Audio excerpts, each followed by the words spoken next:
Leave it to Nate and Henry to sidestep a Patreon question just to make it about themselves. And of course, they're once again whining about making money from YouTube. There's this narrative that YouTube ads don't pay a lot of money. You sound skeptical when you call it a narrative. Funny you conveniently forget Henry himself admitting there's some truth behind it.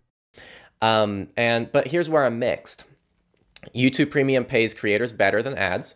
So if 1,000 people are watching YouTube videos with YouTube Premium, it's paying creators better than ad revenue will. Of course, I can understand Nate's confusion. It'd be very easy to forget some of those little details. Especially when you guys are constantly flip-flopping your own narratives and opinions. I'm on one side, I'm on the other side. I'm on the East Bank, I'm on the West Bank. It is not that critical. And maybe that's true if you're like a big enough channel where you can actually get sponsors and stuff. But for me, on a good year, I make about $500 a year on YouTube. And I'm telling you right now, that's more than I get in donations or merch sales or anything like that. First of all, maybe put a little more effort into your own channel before whining about wanting more money.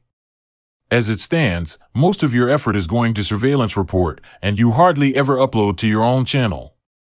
Do you honestly think you deserve more money, given your sporadic upload schedule and mediocre content? Secondly, I seem to recall both of you saying you're not in this for the money. All this whining about financial support seems to prove otherwise. We do this for free. We're not in this for the money, but it would help things a lot grow this podcast, which I think is important for the mission. So actually, Surveillance Report is my biggest source of income. But after that, my second biggest is probably going to be YouTube ads. And that's for someone who's like scraping together 5 minutes at the end of the day to like write out a paragraph for a script. Well, of course, Surveillance Report is your biggest income. It's the only place you edit and upload content on a regular basis. And let's be honest. Techlore's reputation and popularity is the only thing keeping you relevant. The fact you have a full-time day job is your only valid excuse, but even that is starting to wear very thin. If you're a full-time creator who's getting tens of thousands, hundreds of thousands of views per video, even if you have those sponsorships, it's like, why would you move to another platform? When you look at it from their perspective, every time I see somebody like, oh, you should move to this other platform. Why? Oh, because it's better for privacy. That's cool. My landlord doesn't give a crap about privacy. They still want to get paid. They still need the rent. There's no incentive, is what I'm trying to say. There's no incentive for them. Incentives? Seems like you need yet another refresher. For me, it's the time thing, because like when I started the new oil, I didn't even want to do it full time. I was like, I like having a day job. And, you know, that was also back when I worked at a place where I didn't hate all my coworkers. But, you know, I was like, I liked having a day job. I liked the fact that I wasn't beholden to this. Because, like, I've heard people say that about, you know, coming from an audio side, like studios. I've heard people who own studios say, don't make that your full-time income, because then you have to take any project that comes your way, even if you think they're like a garbage band. Even if you think they have no talent and you hate the music, you have to do it because you need the money. Whereas if you do it as a hobby, you can only take the bands that interest you, and it's not a big deal.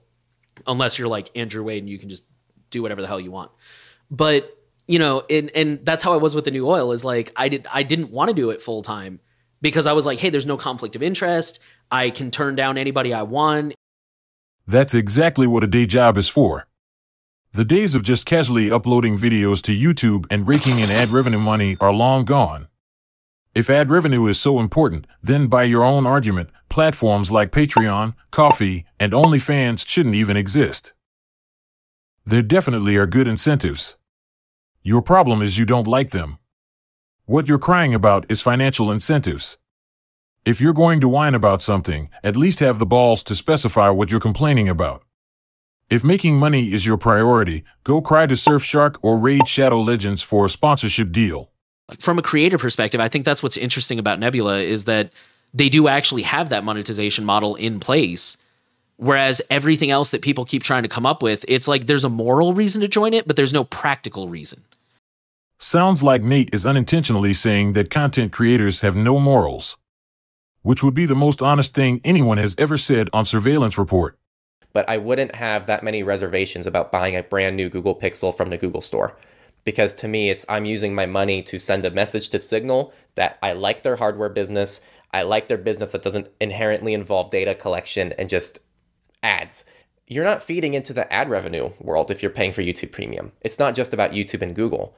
When you're watching an ad, you're also benefiting some other company, and you're also making that company, like you're one more person that got to see that ad, which that company's paying for. And granted, there's always going to be another person who would have seen the ad, but if all these ad people start realizing, oh, people don't watch ads anymore, I guess, it's all idealistic, because I'd say maybe they're just going to stop running ads, but they're just going to find more invasive ways to implant their ads into things. So I don't know. It's a messy situation.